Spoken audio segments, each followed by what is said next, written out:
Recording in progress. Okay, well, welcome. Monday, January 31st, last day of January. Already.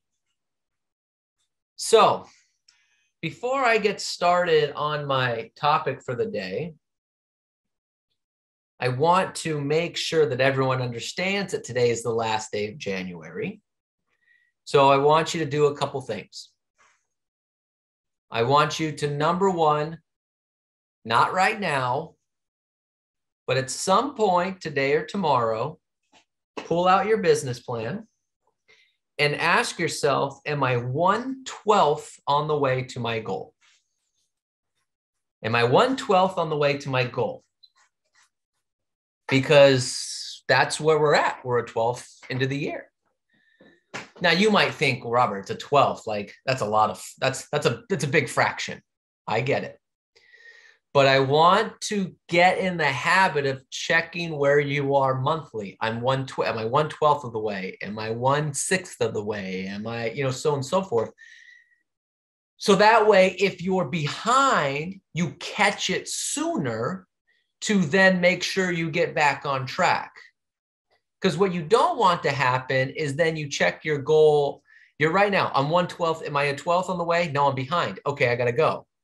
So then you try to make up for February, March, April. What you don't want to have happen is at the end of April, you check to say, oh, am I, 1/3 of the way toward my goal? Because 4 months is gone. Oh my gosh, I'm way behind. And but you could have maybe found that out month to month. So check to see, am I 1/12 of the way to my goal? If you are not, get speeded up now. Again, I know you're thinking, Robert, that's 1/12 of the way. Like we got plenty of time. And I agree, you do have plenty of time. But, pretty soon, all of a sudden, you're going to wake up and it's going to be July. And then you're going to wake up and it's going to be Christmas. And it's going to be like, whoa, what happened to the year? And you're not going to be on track for your goal. If you had a great January and you're exceeding 1/12 of your goal so far, don't slow down.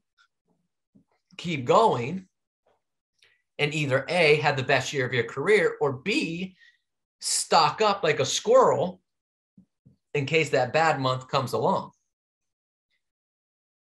Okay, so make sure you're checking that out before you, today or tomorrow, take a look where you're at. Okay, all right, very good. Okay, so let's get into today. Okay, so my question to start is, have you ever tried to work or worked with an unmotivated client? Yes, sir. Raise your hand or put a 1 in the chat box if you've ever done that. Yes, guilty as charged. Yes, everybody should either be raising their hand or putting 1 in the chat box. Or as Mike Ferry would say, everybody raise your damn hand.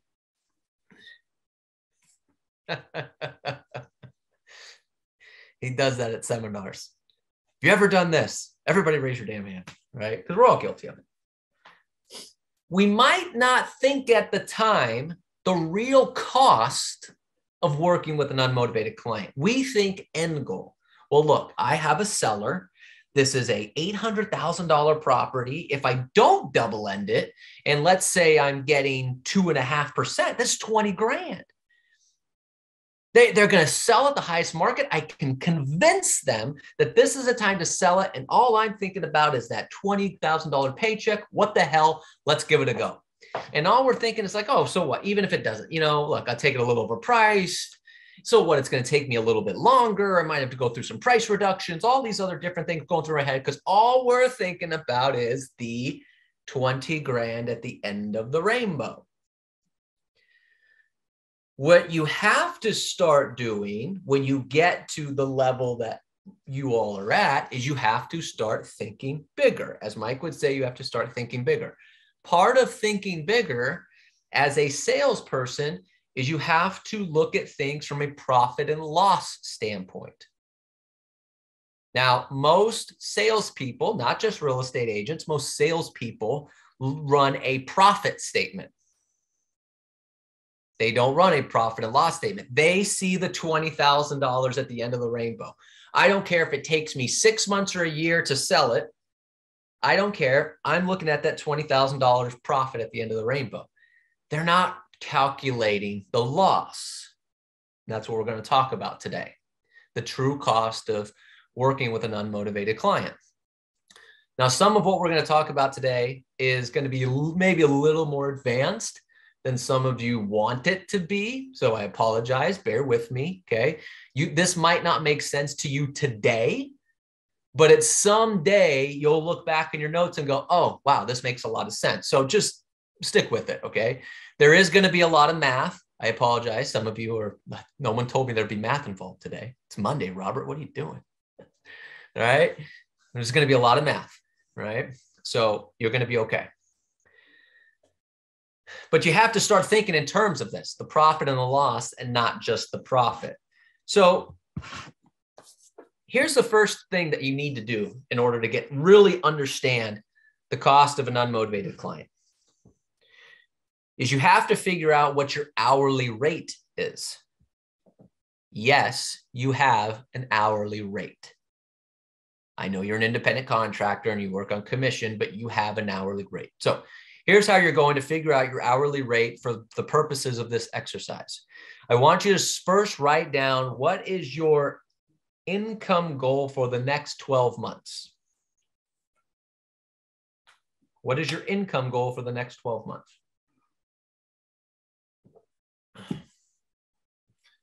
What I want you to write down next is how many days worked you're going to work in the next 12 months. Now, if you've recently done your business plan, you probably already know that. Let's say that you're going to work 42 weeks at 5 days a week. That's 210 days. Okay. This doesn't have to be perfect. If you're going to work 45 weeks at 5 days a week, it's going to be whatever. Okay. How many days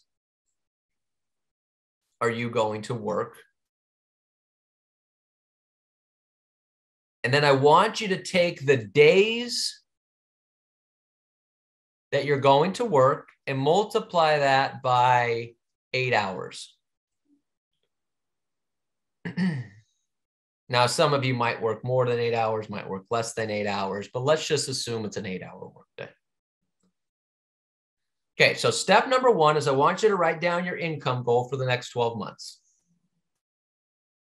Step number two is write down how many days you plan to work in the next 12 months. Again, if you recently did your business plan or your numbers analyzer, use that number. If you don't know, the average real estate agent nationally works 220 days, okay, which is 44 weeks out of the year. Figure out what you're going to work. And then multiply the total days worked by 8. When you multiply the total days worked by 8, that's how many hours you will be working over the next 12 months.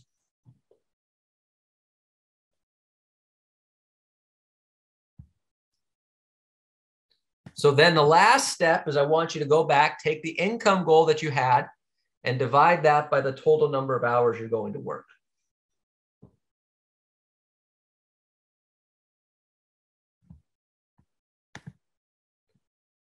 And in that, you'll find what your hourly rate is. Did I lose anybody? Is everybody kind of where I'm at so far? If you don't know, you need to figure this. I can't move on to the next step. You're not going to understand the next step if you don't have this part down. Can you repeat it? Sure. Step one, write down your income goal for the next 12 months. Step two, write down the number of days you're going to work for the next 12 months. It doesn't have to be exact. Some of you are analyticals and you're trying to figure out 227, maybe a half day here. No. Is it 220? Is it 230? Is it 240? Okay. It's not 365. I know that. Okay. However many days you're going to work. And then I want you to multiply that by 8. 8 hours a day. Now, again, I know some of you might work more, might work less. Let's just use 8 for all intents and purposes. So let's say, for example, that you're going to work, 210 days. and you're going to multiply that by 8, you're going to come up with 1,680. That's how many hours you'll work over the next 12 months. So then what I want you to do, the final step, is to take the income goal you had and divide that by the number of hours. So let's say your income goal was $120,000, $10,000 a month, and you divide and you found out you were going to work 1,680 hours. You take 120,000 divided by 1,680, and you get $71.43 per hour.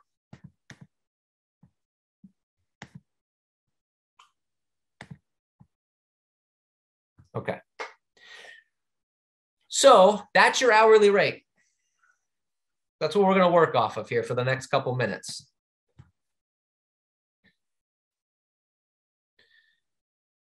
Now, there's a few different things I can do with that, but I'm going to move on to just go to working with an unmotivated client. So now here's a question. Well, let me back up. There's 2 costs for a real estate agent. There's a cost of getting a listing, and then there's a cost of the actual transaction. So let me ask you this. How many hours do you need to prospect to get a signed listing contract? Is it 1 hour? Is it 10 hours? Is it 15 hours? Is it 20 hours? I don't know what the number is. Pick a number of how many hours of prospecting to get a listing signed contract.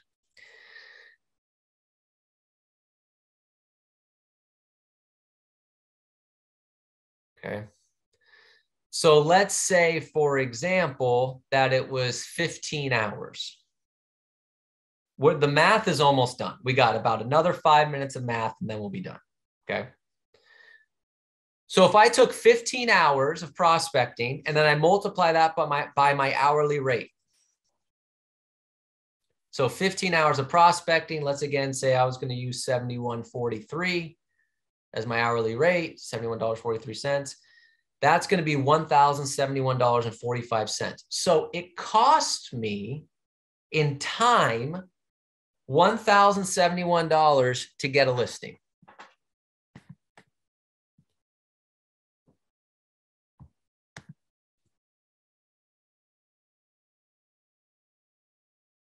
Okay.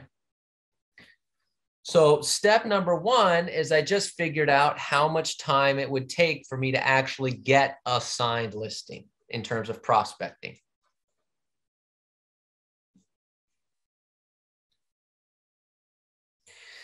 Now let's go to the cost of a transaction.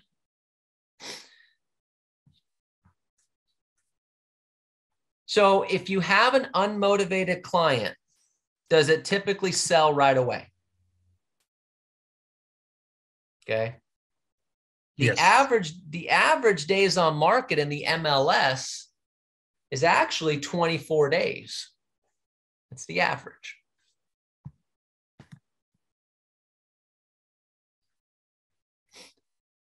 Now, if that's the average, is it fair to assume that an unmotivated person would take longer than the average?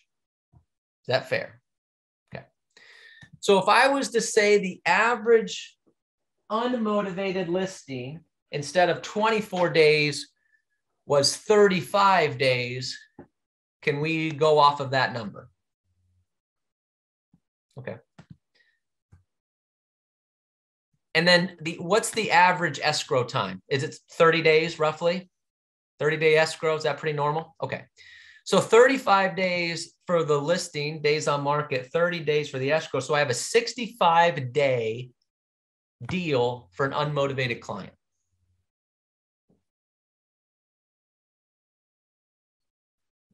Okay. So 65 days. When you have a listing, is it fair to us now 65 days, for example, if I divide that by 7 is about 9 weeks. So let me ask you this. How much time per week do you spend on each listing? So, for example, if I was to say administration, just administration, basic administration, paperwork on a listing, is that 1 hour a week? 2 hours a week? What do you think? 3 hours a week? I don't know. You tell me. Basic administration of a listing, following up with your TC. How much time is that per week? 2 hours. 2 hours, 1 hour. I see 1 hour. I see 2 hours. All right, 1 hour. Okay, I'll tell you what. I'll use the bottom number. Let's say it's 1 hour a week. Okay, so 1 hour a week administrating. Communication, calling on the phone with your clients, things like that. How much time do you spend per week talking to your clients on a listing? Is that another hour? Half hour? 2 hours? Half hour? 15 to 20 minutes. 15 to 20 minutes. Okay. So let's use 30 minutes. Okay. So I've got an hour of administration. And then what about other communication, calling the lenders, the title, the escrow? Does that add another 15, 20, 30 minutes a week? 30 minutes. Okay. So let's just say it's an hour of communication. So I have an hour for administration. I have an hour for communication, right? Now it's an overpriced listing. So what about problem solving? Am I spending a half hour problem solving an overpriced listing, unmotivated client? Is that with the drama? Yeah. 1 hour. 1 hour? Okay. So I have an hour for administration, an hour for communication, an hour for problem solving, okay, per week. So there's 3 hours per week. But I'm doing this for 9 weeks on average. So that's 27 hours.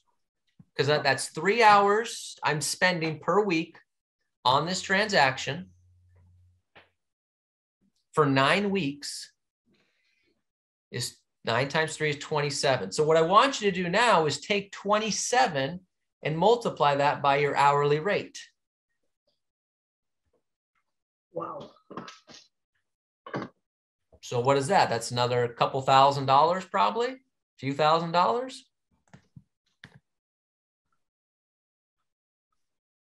$27,520. Okay. And then you're going to add that hours of prospecting in there, because the first number was how many hours, what was the cost of the prospecting? So that was another $1,000, $2,000, whatever dollars. So you don't have to say it out loud, but you can kind of see here, this number is kind of getting pretty high. Yep. Isn't this interesting? Hey, Robert? Yes. Robert, and also the cost, when you have an unmotivated seller, and sometimes you need to cancel the listing or get into escrow and cancel the escrow because the seller is not motivated. Oh yeah. How much it costing you and your mindset and the production, because 100%. You cancel something, you won't be able to work for a little while. 100%. Yep. Michael's 100% right. Yep. Absolutely. And I also didn't get into, any other, pay for the photographers, flyers, postcards. I didn't get into the cost of open houses time-wise. You do a couple open houses, 3 or 4 open houses, a couple hours a piece. So what I'm opening up the eyes to here is getting out of the, well, gosh, Robert, but I'm going to make $20,000 at the end of this deal. That's great. But what is it costing you to do this in time? Because if you don't value the time, then you don't value anything. Time is your most valuable commodity because it can't be replaced. Money can. Therefore, it makes it more valuable. So when you figure out your hourly rate and you think, okay, gosh, I'm going to make $20,000 at the end of this, but gosh, I mean, I'm going to be on the market for this long. I'm going to have solved this many problems. I'm going to have to talk to this all the time. It's going to be weighing on my mind. This is going to be a couple hours a week at least for 9 weeks, 10 weeks, 11 weeks. The numbers start to add up. So it's very important that you start to understand the value of your hourly rate and the cost of this listing. And again, we haven't even gotten into some of the other things, and we're not going to get into other costs of this. Questions so far on anything? Okay, got it. So that's the time cost. Time cost so far. So let's get into additional costs. Additional cost. So here's what else an unmotivated client costs you. I wrote down a couple other things. I wrote down number one, it's costing you your numbers against other agents. It's costing you your numbers against other agents. So here's what I mean. One of the things that we encourage you to do, and we do for a number of you, is you'll say, hey, I'm going on a listing and I'm competing against this person. I want you to run my numbers to see how I compare. Days on market, average listing above sell price, things along those lines. Well, when you're working with an unmotivated client, does your average days on market go up or down?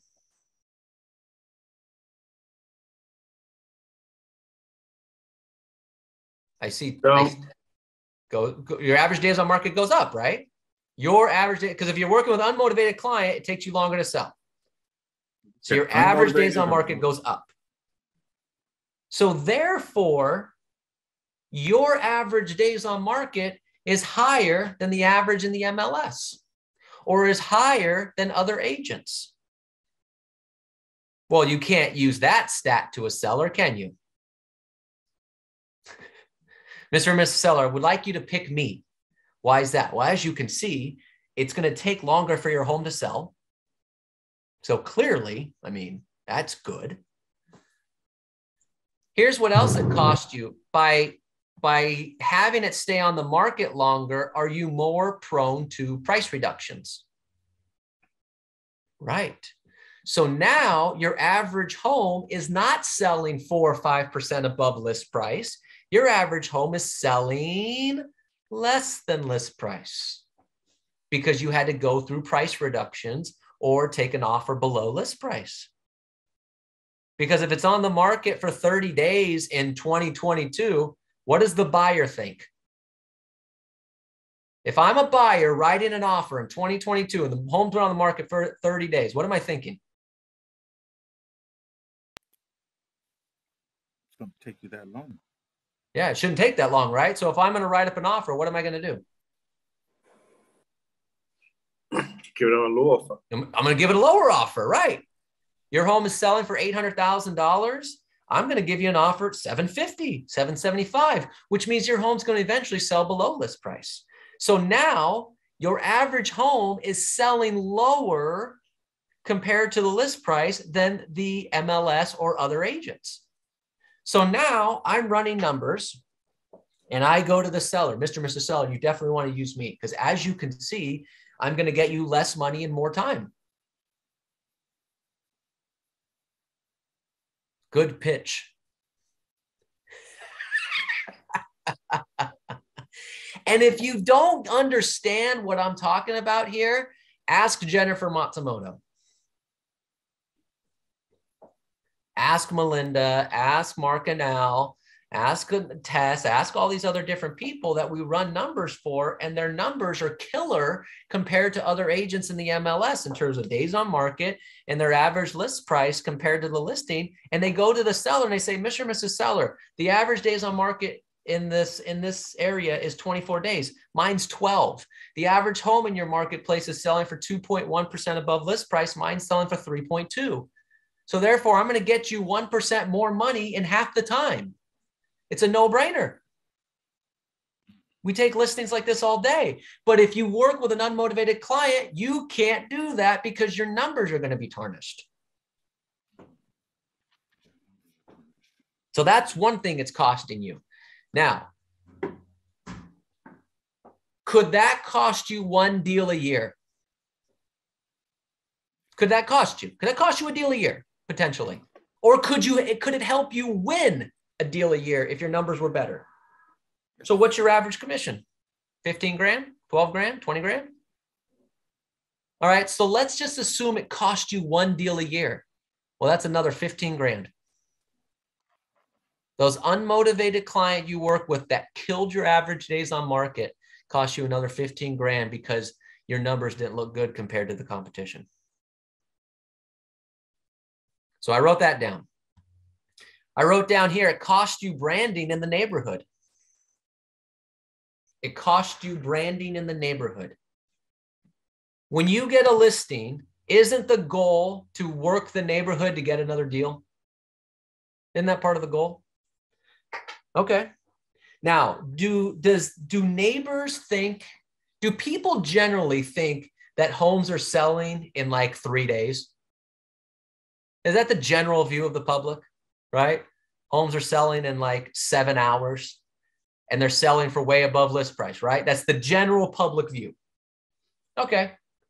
So you get a listing. You have this golden opportunity. I have a sign in the yard.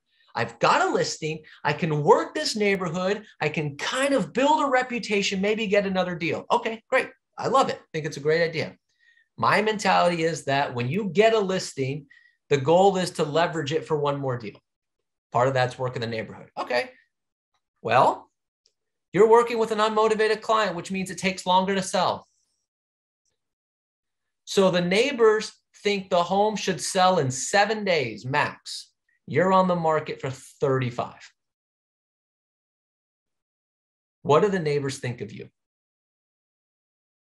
Do the neighbors have a good impression of you as a real estate agent? No.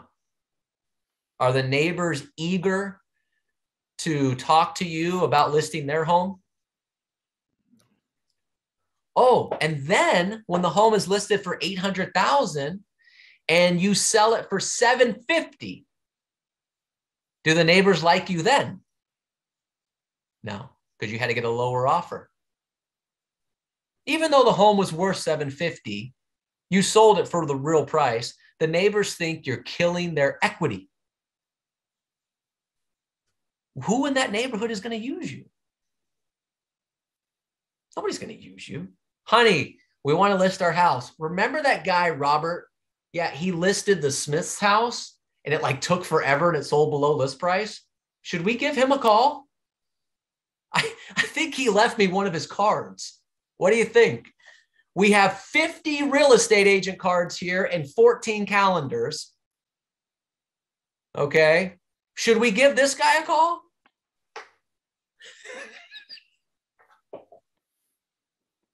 No. Meanwhile, you've been making just listed calls for 3 weeks. I just listed the home. No, you didn't. Stop calling me. That home was listed 3 weeks ago. Sell it. So what, I mean, could that cost you a deal? Could it cost you a deal today or in the future by ruining your reputation in the neighborhood? So what is that? That's another deal. So what is that? Another 15 grand, 12 grand, 10 grand, 20 grand? Whatever the average commission is in the neighborhood, possibly even double ending it. Whew, man. I wrote down here, it costs, this is a biggie. It costs your credibility with your database. Working with an unmotivated client costs the credibility with your database.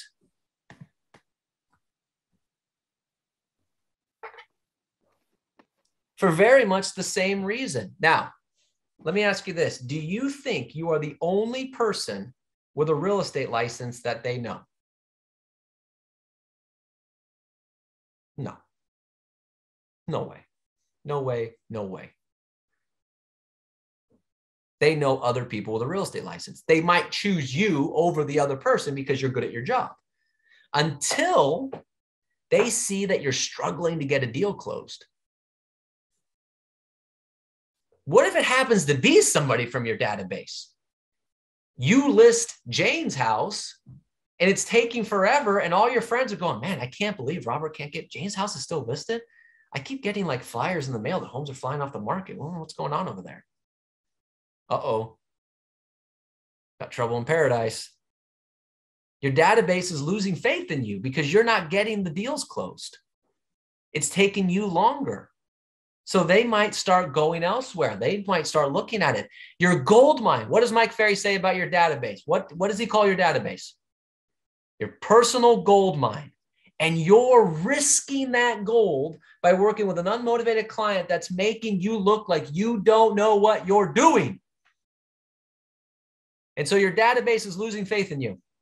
Now, here's the truth. Don't get mad at me. I'm just speaking the truth. Now, I'm speaking the truth from experience of a database problem. There are a lot of people in your database that don't know you're in real estate. Okay, that's just the truth.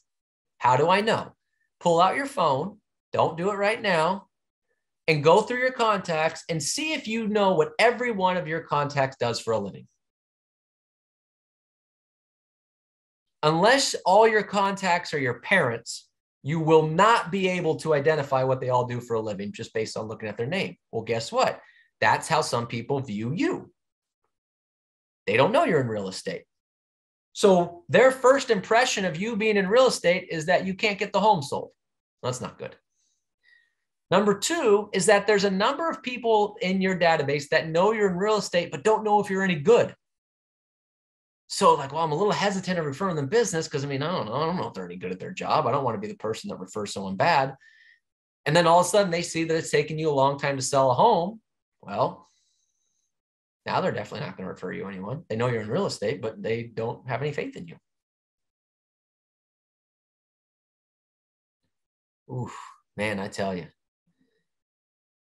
The cost of your database, the faith and trust of your database by working with unmotivated clients is the biggest killer of all.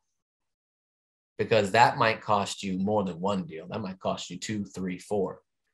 You work with someone and it's taking a long time to get them sold. All the other people they know are not going to work with you next. It's huge. Huge, huge, huge. And then I wrote down here, right? Cost of an unmotivated client. Why are you so excited to announce a price reduction? I don't understand that. I never understood that marketing. Like I'm on LinkedIn sometimes and I'll just see this and I'll see in huge letters, huge price reduction. Come check out this opportunity. I'm like, why are you promoting that you couldn't sell the home at the real price? To me, I'm looking at that going, you failed. You failed. You failed. The seller, you failed to get the home. And yet we promote it like crazy. Huge price reduction. What an opportunity. Don't miss this. We just cut a $2 million house, $500,000. I have a $2 million house going, I'm not listing with you. Why are you so excited about this? But you have to be excited because you're trying to get it sold. And yet everyone that's reading it, that's not in real estate, because the people in real estate are like, I feel you. But the people who are not in real estate are looking at like, oh, you failed. You failed to get the home sold for the price. And so now you're reducing it. That's not going to get you a referral. This is all because we wanted to take an unmotivated client because we saw the end possible commission. We saw the 20 grand, the 10 grand, the 15 grand, the 30 grand, the 40, the 50 grand. Oh my gosh. And if I double end it, oof, that's what we saw. We didn't see all the stuff between here and there. And all the stuff between here and there, even if you get it eventually sold, because sometimes that happens. I'll get a call, Robert, I got it sold. Took me 6-7 months, but I finally got it sold. Yeah, but what happened between here and there? How much did that cost you? We don't think about that sometimes. As Jason Penrose, agent in Arizona that Neil interviewed, who does a couple $1 million in commission a year, he said, whenever you're working with an unmotivated client, it takes you 6 months to sell it. Yeah, that's great. But how many deals did you lose between now and then? That's what we have to think of. So as we wrap up here, I challenge you to set some gold standards for yourself in working with an unmotivated client. You're going to do it again. We all are. We're all guilty of it. But shorten the time frame, if nothing else. But set some more standards, because it's like, gosh, I could take this listing and it's going to take me a while to sell it. Maybe I can beat them down on price, but do I really want to go through all that of what else it might cost me, time-wise, energy-wise, mindset-wise, database-wise, neighborhood-wise, just to try to hopefully get these one people to go forward? So Robert, what do you do with those type of people? Just refer them out? I refer them out, I guess, to an agent I don't like. Okay. I got an agent perfect for you. Works at Remax. I want you to call him up. And once you waste his time. I mean, but you could refer him out. You could just be openly honest with them. Mr. and Mrs. Sal, look, I want to get your home sold. I want to get you to Santa Monica, close to the beach.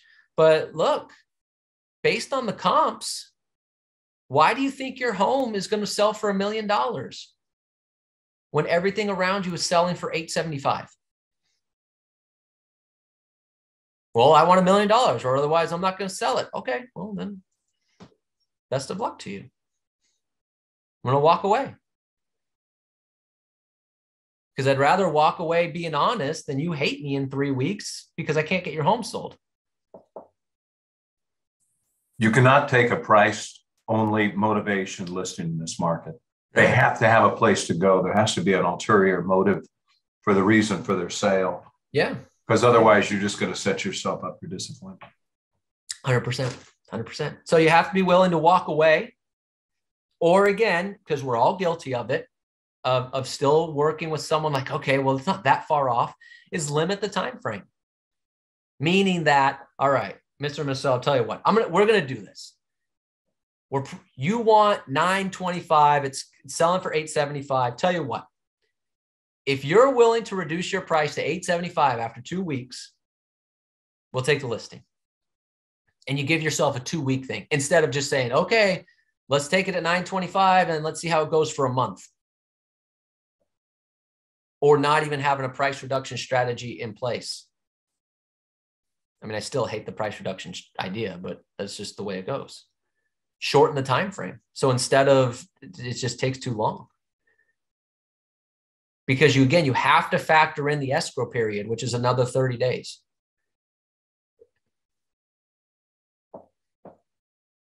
You know, but we do it because we see the end result, and because some of us think we're never going to get another listing.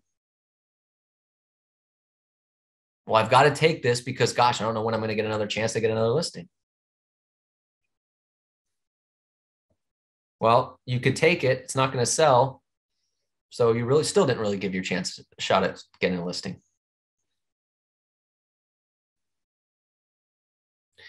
Any other questions on what we went over today?